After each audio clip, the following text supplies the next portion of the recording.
Tim and Tony podcast brings you TV Talk with your second favorite dynamic duo. I'm Tim. And I'm Tony. And on this week's episode, we will be discussing television shows from February 18th through February 23rd. Along with everything else happening on the silver screen. Are you not entertained? But tonight, we dine in hell! Great Scott! You play ball like a girl! Are you good?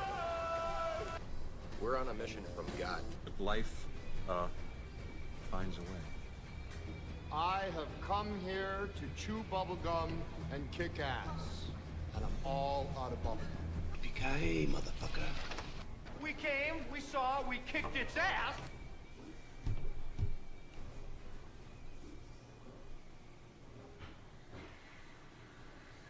First up on the docket, we're going to be talking about some TV news. So, jumping into it, Smallville will be getting their own line of Funko Pops, which it's about time. It's about time. I just want the Rosie. Yeah. Even though you can't tell that it's him. No, not at all. Just It could be looks any bald guy. Yeah, but the Green Arrow one looks good. I was going to say, that's probably one of the better ones. Yeah, I do like the painted S Yep. from season 1. Never see that ever again. And then the very last shot of Yeah. Very him last shot of ripping the his- whole show. ripping his shirt open.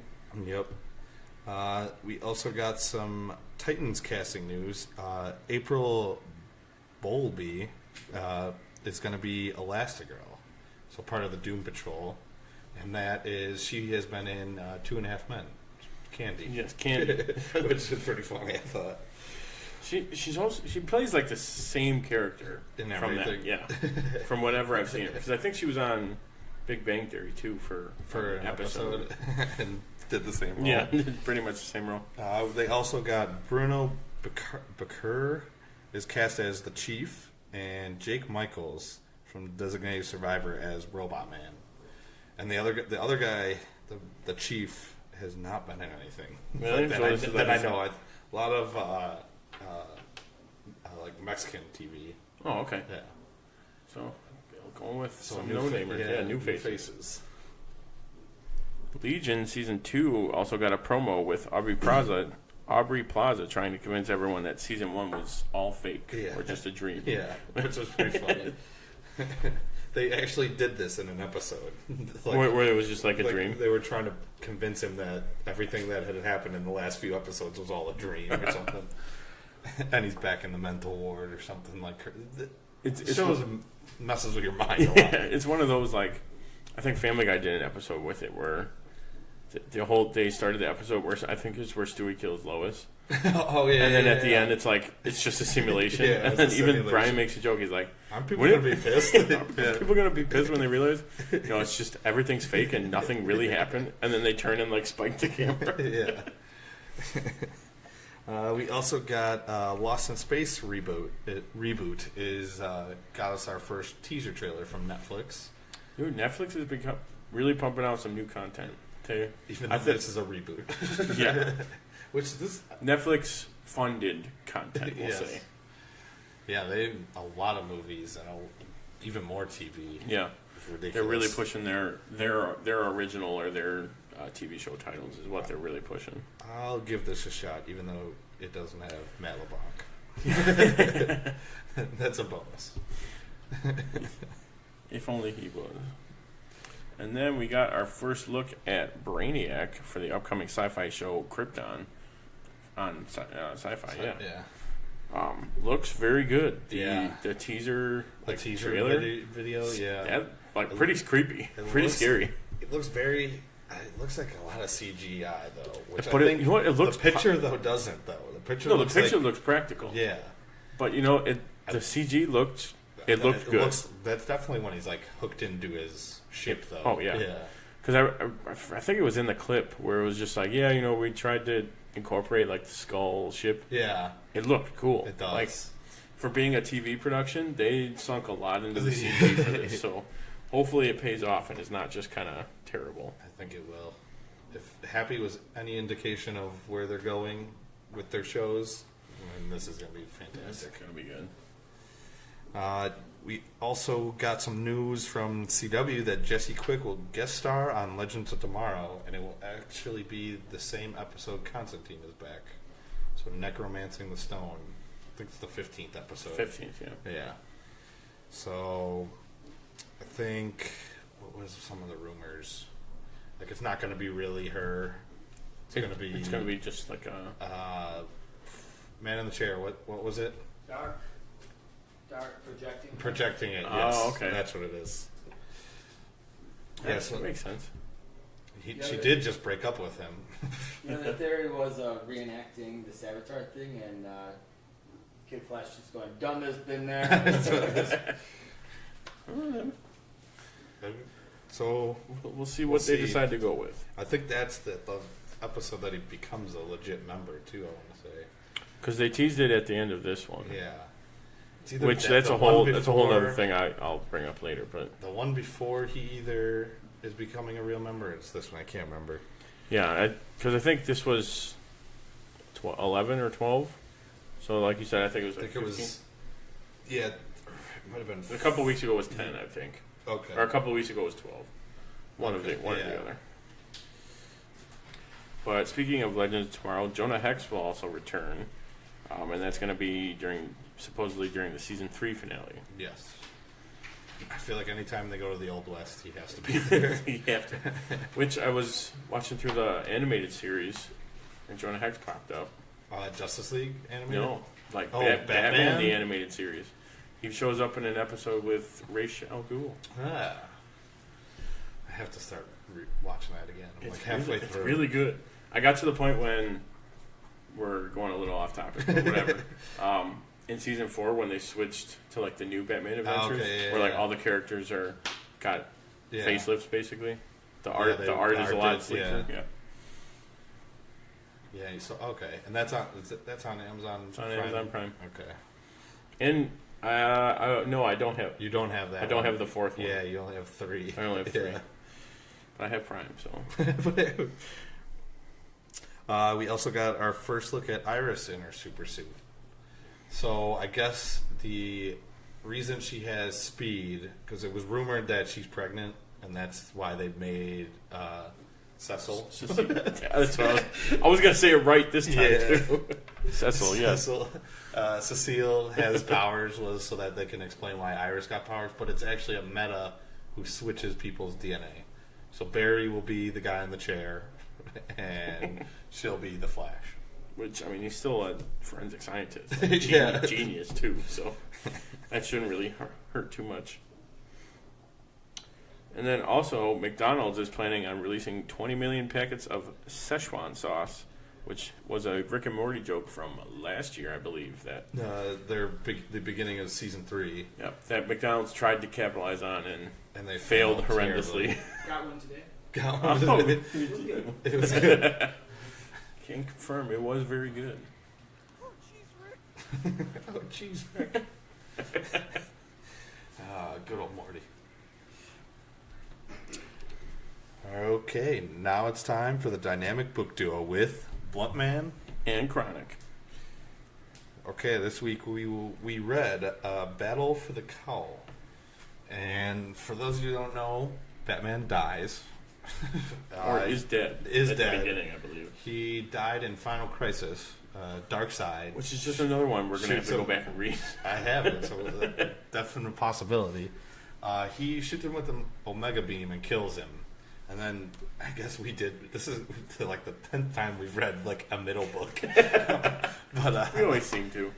But, because we missed Batman R.I.P. But, so anyways, Gotham is gone to hell. Two-Face and Penguin are at war with each other. They're the two running the show, pretty much. Yes, and Black Mass has come in to just destroy Gotham. Who everyone thought was dead, apparently. Yes, and now we have the fight for who's going to be the next Batman. And everyone thinks it should be Dick Grayson, but... Naturally, everyone, that's what the succession would be. And so we get another Batman show up. who is murdering people. Straight up murder. Straight up murdering people. With 2 guns. So yes. that hints, if anyone has knowledge of it, that hints very strongly to who it would be. And we get the battle for Gotham, really, to see who's going to save it. And yeah, that's really what the... we'll talk about that. Like who's going to step up. Who's going to step up. So before we get into that... this week... All right, so I liked how it started off with, we get the point of view of Tim Drake. Yeah, I like how it's that you could tell with I like how comics do that, where it's like each character has their own color box, their color font, and it has their logo in the very first yep. one. Yeah, but so we get. I did like that, and I liked how it started. I thought it was just going to be Dick the whole time. Yeah, from his point of view. He's on the front, the middle of the cover. he is the main character, basically.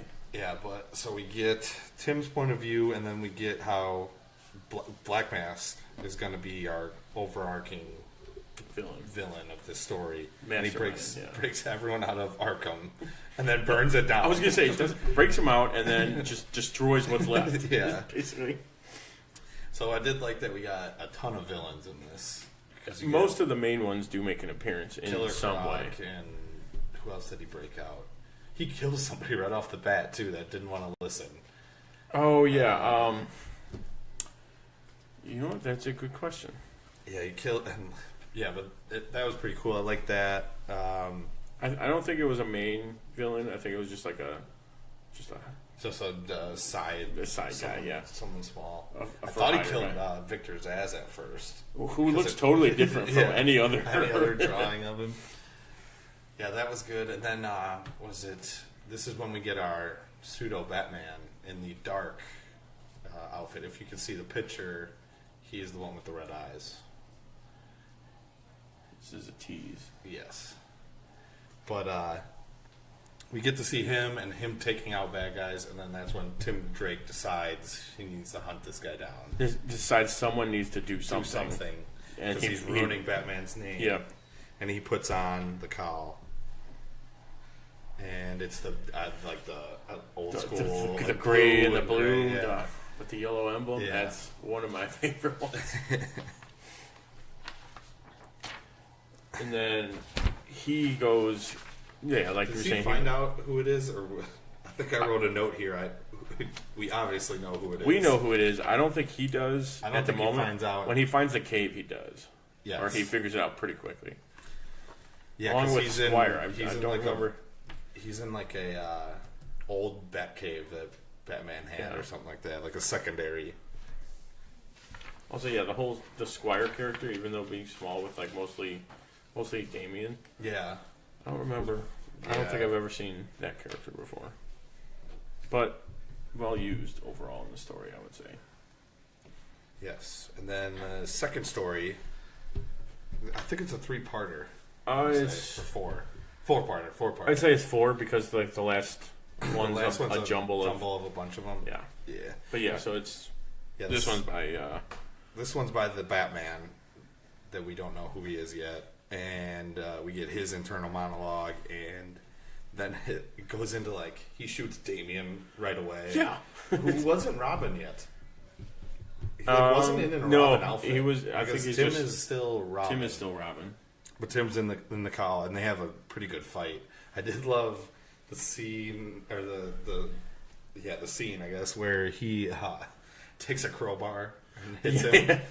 He makes like a dead giveaway. But and then after he hits him, like the next scene is Jason Todd's face with like the Joker teeth and the and like the Joker print. Yeah, that's a nice little. So we find out that this is Jason Todd, this Batman.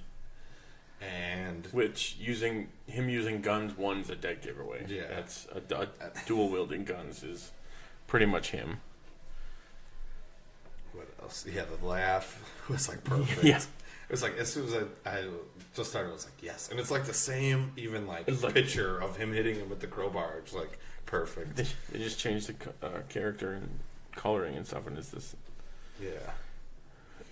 And then you do get a little bit more of why Dick doesn't want the mantle, not because he wouldn't be the natural one to take it over, but Batman told him don't take it. Because he believed that Nightwing and Robin were able to continue it on, that they'd be able to... Yeah, to hold Gotham, but I guess he didn't realize... But he didn't...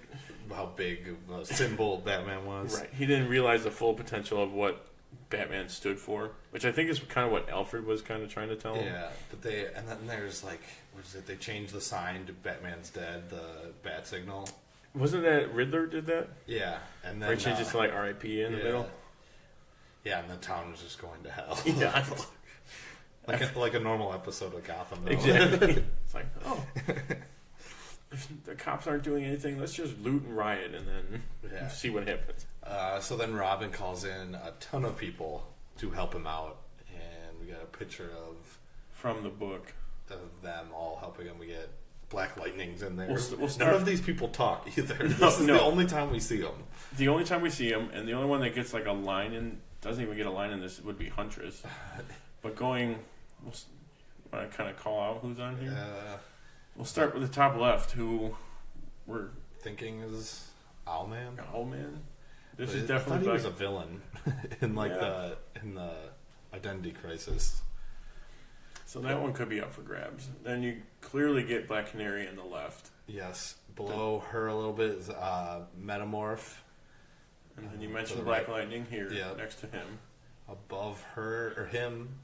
at the top, we'll go with Firestorm. Firestorm flying around. A couple other... one of those is Squire, isn't it? I don't think so. Because she's with Tim Drake at this time. Above Huntress to the right is Knight, who's like Squire's... She's the sidekick. Knight and Squire, that would make sense. Below that is Ted Grant's... so Wildcat. And then... we think... I can't remember the character's name from the Shiva. No, that's a different character. Yeah. The daughter of Sportsmaster. I think that's who it is. This is who that character is. Like dead center, basically. Then we get the only other ones I know. Ragman, I'm guessing, is what it looks like. Orphan is the one to the right. Isn't this? They said her name in this one too. They did. Yeah, it was like Sergeant. No, not Sergeant something. But something. Yeah, but I just had it. Blackhawk, I think. Yes, it is Blackhawk. I think Blackhawk with the hat, and then the Batgirl looking one is Cassandra Cain. Mm-hmm. And I don't know. I think she's Batgirl during this though, not Orphan yet. Right. Because the whole. Because that switches around. I was saying towards the end, there's a couple characters where I'm like, okay, I know they do become them, but I haven't gotten to that part yet. Yeah, then we get a pretty epic fight with Dick and Jason going back and forth when he's trying to find Tim, and he's like, "I know you didn't kill him." He's like, no, he stabbed him in the chest. See, but it looked like one of those stabs, like, okay, just the points, like just the points. It should be caught in the suit, and then even. At the end, they're like, he explained it. Yeah. The suit saved him, and like the training that Bruce gave him saved him. Yeah. So we get that. That's why Squire's not up here because Squire's with Damian saving Tim. And then it kind of ends. This is the end of that third story, right? And with Dick, it's implied Dick puts the cowl on. It very much. It like shows him walking in the cave past Alfred, like to the suit and. Which we get, like the beginning of each book, we get Tim, or I'll go in order from left to right. We get Dick as Batman in like the modern Batman suit. We get Tim as Batman in the blue and the gray, and then we get Jason Todd in his own demented Batman suit. But that's like it reminds me of the Hush Jason Todd. Yeah, outfit. with like the jacket and not like the Red Hood Jason Todd. It's the one with like right after where he's got the mask with just the white eyes and the red, where he's kind of still sane, but everyone's like, oh yeah, it's Jason Todd. Yeah, maybe he kills some people sometimes. It's fine. It's kind of like in that phase. And then we get a nice change of pace with stories. After following the main ones, we get stories from Vicky Vale, Stephanie Brown, Harvey Bullock, and Leslie Tompkins. And it's all different art and all different stories. It's like we get like the first story and like the last story. Like I feel like we're missing a lot in the middle. It jumps around in between each of them. I did like Harvey Bullock's was good though. With who's his partner in that? I just read it recently too. It's not Montoya. It's like a new. Yeah, it's not Montoya. It's we should probably write these things down. Yeah, we should. But she's in the Gotham show now. Oh, yeah. Something with an A, right? I want to say it's with an H, but I'm blanking. I'll have to. It's gonna pop up on the screen. it should pop up on the screen if we can get it. If we can get it. If we can figure that technology out because it exists, then yes. But yeah, I did like how it was. It followed like their point of view, going on what's at the same time that this whole story's going on. So it shows you like Gotham City right when Batman dies, right. Yeah, and then kind of closing when Dick is taking over almost. Like when right around that, the same. At that like banquet at or the whatever. ball, At the ball, the fundraiser, and she's talking to him. Go ahead. She's talking to. She's like, what does she say to Dick? She's like, "Oh, you're all right." Or who's he talking to? Dick's talking with Barbara. Oh, Barbara. Yeah. And Vicky's like, "Well, clearly there's something going on here." Yeah, that was. I did like. And then it showed like the picture of her like trying to slowly piece it together. She like from her conversation. Yeah, Vicky she's Vale's, like, "Oh, and he's out of town at the same time that he's gone, and you live with him, and so does Tim over there." And Barbara got shot at the same time. Barbara got shot. It's literally got their pictures and their alter identity. I think I mixed it up earlier. I think it's Stephanie Brown is orphan. See, I thought spoiler. She's spoiler. But she takes over for Batgirl. Right, because Stephanie Brown is a Batgirl. Yes. And I think she is spoiler in this, though, right? Spoiler's the one with the purple. Yes. Okay. Yeah, I mix those ones up all the time.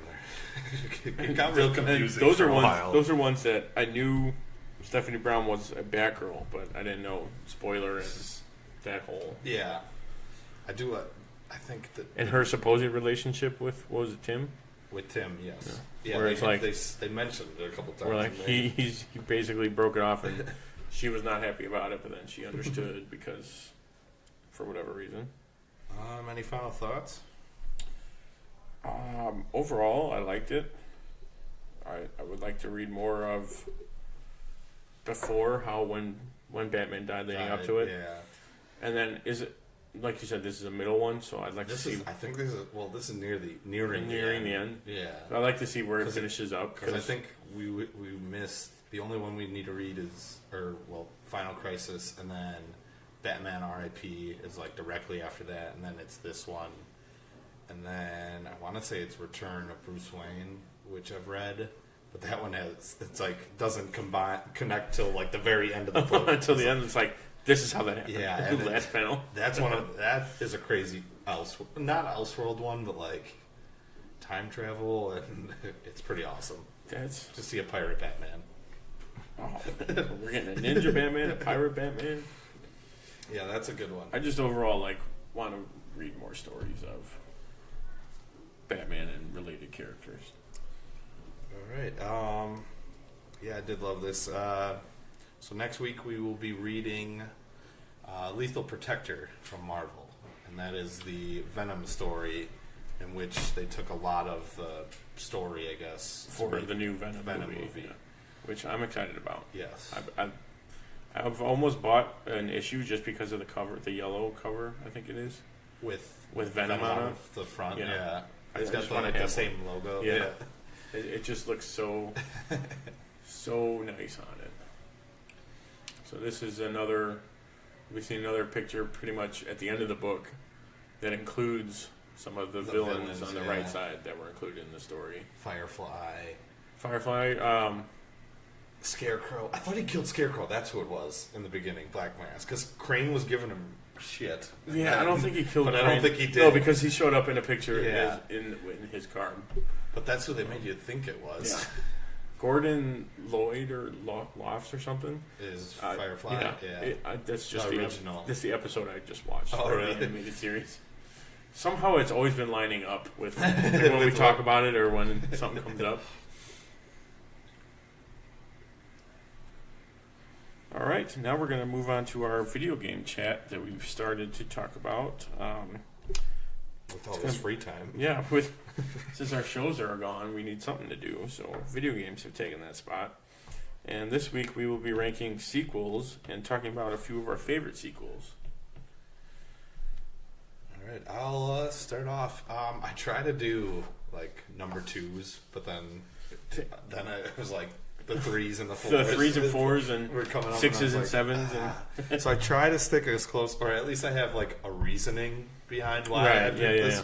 So like Witcher 3 is my number 1. I've heard only good things about it. Just only good things. So this was the second one on a console. Okay, so the first one was PC, so I'm gonna go with this as a sequel.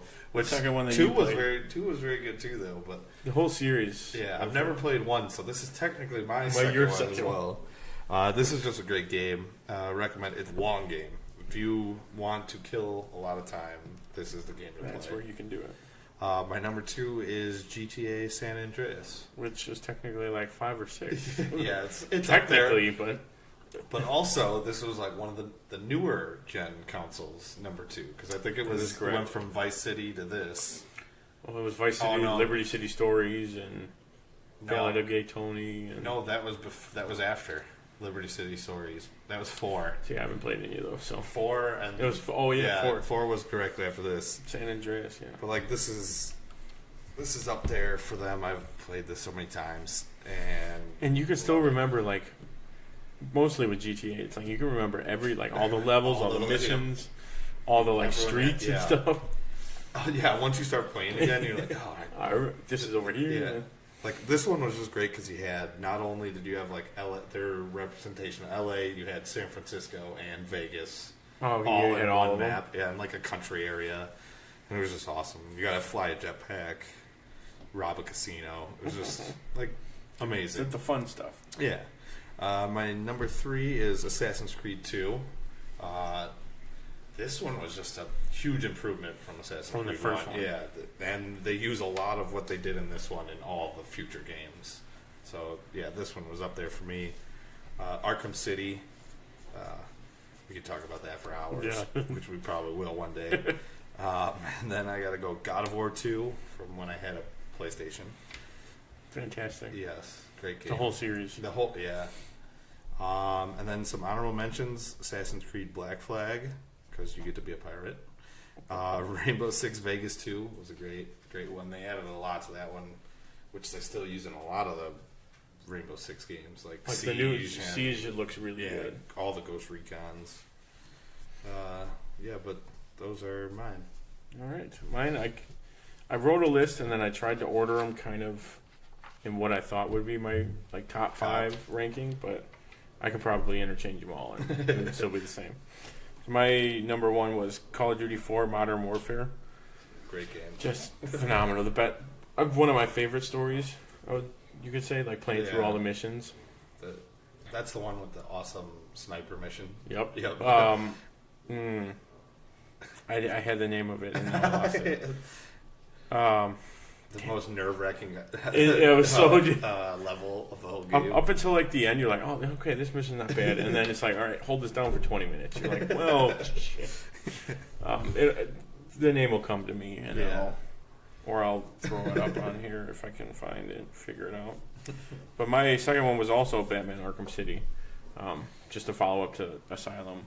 The whole game was as intensive, and then built upon that and kept going. Yeah, it was like, how can they beat that game? Like, I don't think I finished the main story until I got like everything else. Everything done. Or like did most of everything else. And then number 3 for me was Injustice 2.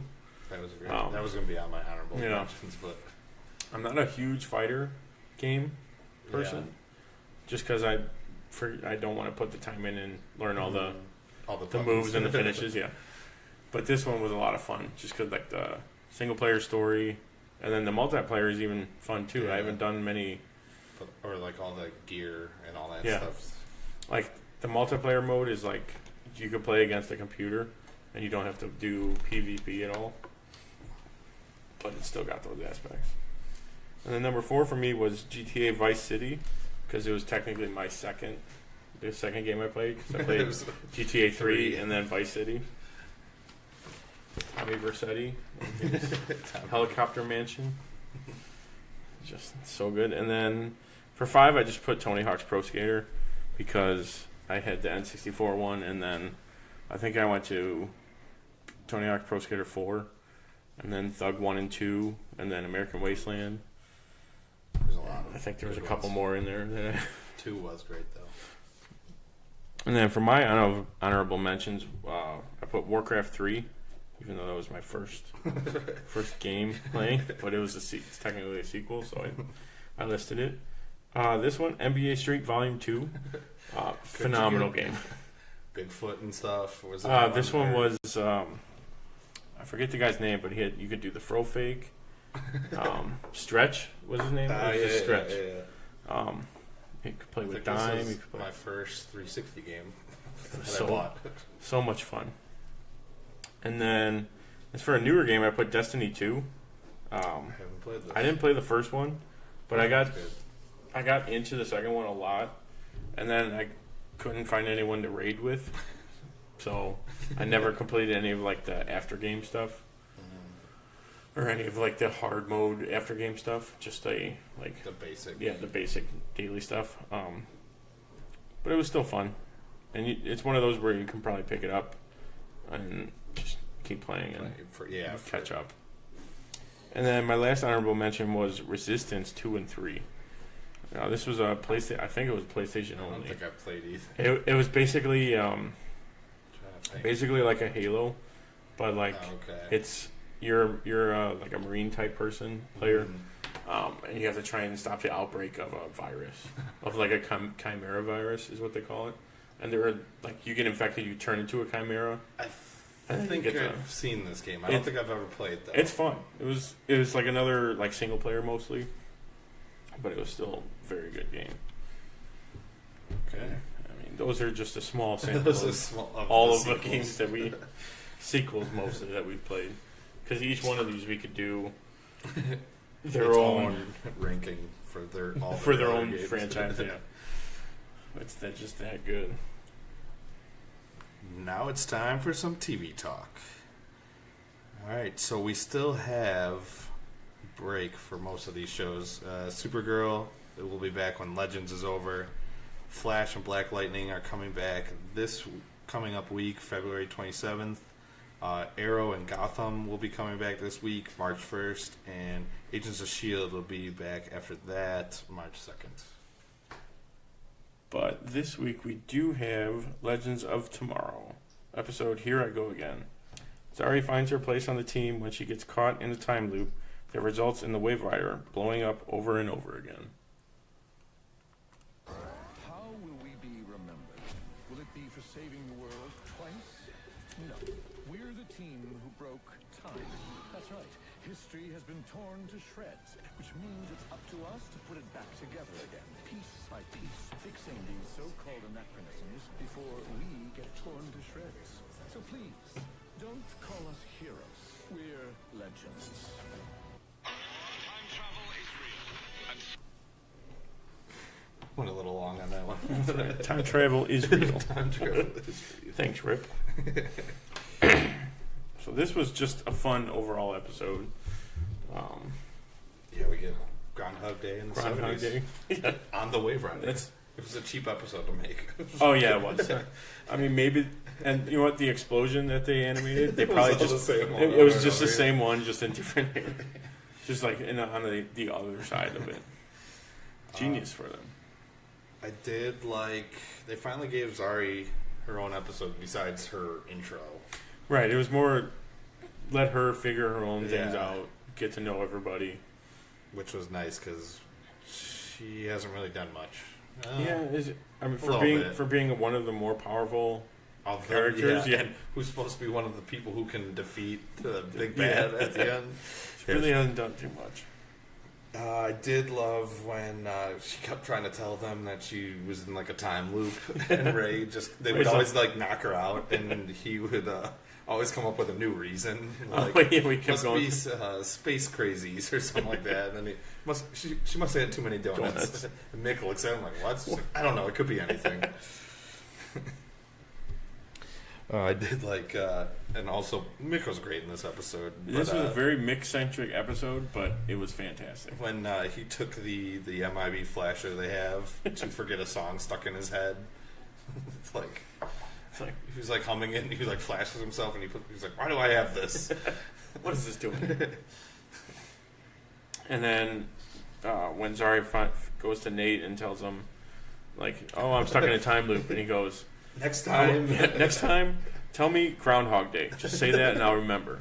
She's like, "Okay, got it." And then they blow up. She comes back, blah blah blah. Hedgehog Day. Hedgehog He's Day. like, "What? You said you would remember." You said you would remember if I told you Hedgehog Day. And he goes, Groundhog Day? You're stuck in a time loop? I like how he figures it out. Oh, he's stuck in a time loop right away.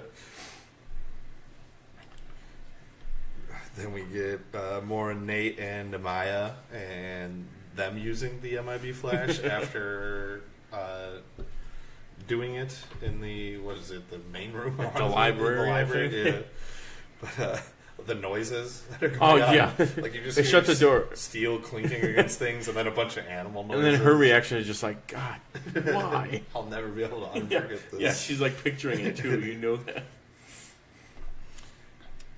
And then all the failed attempts of Amari and Nate, or Zari and Nate, trying to break into Mick's room to investigate to see if he's the one that blows it up. Steps on the bear trap, and then it has like the ink shoots out at him in one of them, and which I thought would have been like a money, money he's got money thing, in there. Yeah, it's what like I money thought. ink. Yeah, no, but he's writing a erotic space novel, which is great. Yeah, they did. I'm surprised it took them 3 seasons to do a time loop episode. Right, for being a time travel. Yeah, you think they do at least one every couple, every season, 10 episodes or so. Yeah, one a season. Yeah, but they did this one perfect. A lot of I did her always going back. Like they would just do the same scene over and over again with different reactions to it. Like Ray falling over and over again. She tries to save him. Oh, watch out! Yeah. It's like, what is she telling me? What am I watching out for? The fun montage that Nate tells her to go on. It's like, you know what? There's no consequence. Just do whatever you want. We see her in the Hawk Girl mask, which was very like funny. all the just random stuff they have, like from props. Yeah, she just got she was wearing the heat wave stuff, the heat wave gun, steel gear. What else? When she's standing behind Mick and Nate, Ray. Mick and Ray doing their laundry, and she's got cue cards just of what they're saying. As they're saying it, she just drops them. Isn't that I forget what movie that's a reference to, where he just plays a song and just talks to her with the cue cards. Love Actually. Love Actually. Yeah. I think. It's probably a reference to that, just the background. The cue cards. Which is funny.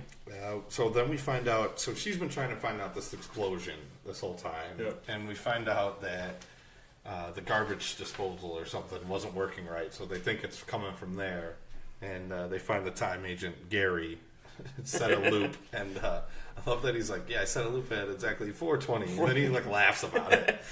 And Sarah's like, "It's not that time for that." Yeah. Because even then, they have 5 minutes, and he's cracking jokes. Yeah, did they know about that? They had a couple. Yeah, and no, they had longer time because then Mick smashes. Okay. The time loop. He set a time loop because there was an explosion, and they needed to figure it out. He figured doing that wouldn't help him figure it out. Yeah. Oh, and so she's already bonded with pretty much everybody, or at least learned everyone's secrets. Learned why everyone does kind of with her. And So then they couldn't find out where the explosion's coming from, or they finally do, right? It was they thought they brought it from the ship, brought it onto the ship from the 70s. It was the recording from Napoleon. Yeah. Because they had to stop Napoleon from becoming famous in the 70s with a song. Yeah. And the recording had a bomb in it, and Zari sacrifices herself to save the rest of the team. She's like, I'm gonna do this. I've gotten to know you guys. We're friends. But I know I have to be a part of the team, and this is me being a part of the team, helping you guys survive, like that kind of the heroic death scene. Yeah, and then we find out right after that Gideon had set this whole thing up and wanted her not to leave the group. Right. I guess if she leaves the group, they can't win. Right. If she leaves the group, then she never wins whatever she's trying to do. Yeah, and they never win the battle. She wants to save her family, and that's what they thought was messing up everything. But it was just some space gunk got in her face and put her in like a coma. Some like glow stick juice, basically. Glow stick juice. Exactly what it was. And then I did like she was like talking to Gideon, just like, so why'd you have Gary in the trash compactor the whole time? Gideon I thought it would be funny. And I like how she's like, if you tell me this was a dream, I'm gonna kill you. Like, I don't care if you're in person form or Gideon, I'm gonna kill you. And then once Zari tries telling everybody, he's like, Gideon had me do all this stuff. Gideon's like, I don't know what you're talking about. He's like, I thought we were friends. You're gonna play me like that? Yeah. And then it is funny though that the things that were in this like simulation or whatever like actually were somewhat happening. Because she did ask. She's like, so all that stuff about everyone, is that actually true? And he's like, well, I think most of it is. And she pretty much is. Yeah, was she tells because she knows about Ray knowing to kill Sarah, and then even the book, because Micah's finished writing the book at the end. That is good with his glasses, like typing on the typewriter. He's like, that's much better. Like, nice. And then he sips his beer. Yeah. Like, that's the perfect. If he would have said when she tells him, like, okay, this will be a better ending, if he just goes, nice. And then the door closed, like, that would have been fine too. But it shows him typing it up. Yeah. And then the Nate and Amaya still do the flashy thing. They're like, all right, we'll do it one more time and then flash ours. Yeah. And then I liked it the one part, he's like, why would we do it and then flash ourselves? And then flash. It doesn't make... She's like, no, not. And then we get like, I don't know, I want to say like an end credit scene where Rip finds Wally in like a Buddhist temple meditating. Yeah, and he's like, we need your help, Wally. Did he say, hey, I'm peacing out to go meditate, or did he just kind of say, I'm made going? A reference in Flash that he was in a different city. I can't remember what. And that he was fighting a giant starfish monster. Right. That was the last time we heard So about now he's just with Big Sur meditating in China? Oh, yeah, right? Maybe he is. And why wasn't he the one that brought Big Sur over there? Hey, call the other fast guy. Yeah. Have him break in and out. No, let's not do that. Yeah, so we'll be seeing him this coming episode. Yes. So we'll see how he interacts with the team. See if that works out.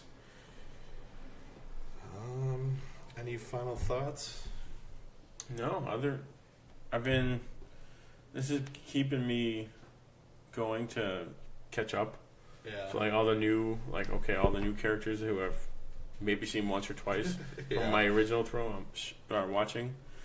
I'm like, okay, now I want to catch up. Fill in all the blanks instead of just trying to figure out, okay, what's maybe now they're here now. Or they haven't done a time loop in 3 years. 3 years. Okay, that's been our show today. Hope you enjoyed it. Don't forget to subscribe to our YouTube channel, Tim and Tony Talk, and leave us a comment. You can also find us on Facebook at www.facebook.com/Tim and Tony Talk, and follow us on Twitter at Tim and Tony Talk. Also check out our website, timandtonytalk.com, to keep up with our blog and podcast. Make sure to join us for our next episode for our discussion on Batman and Robin, George Clooney. Tune in next week. Same bat time, same bat channel. Thanks for listening. I'm Tim. And I'm Tony. And we are the Dynamic Duo. Good night.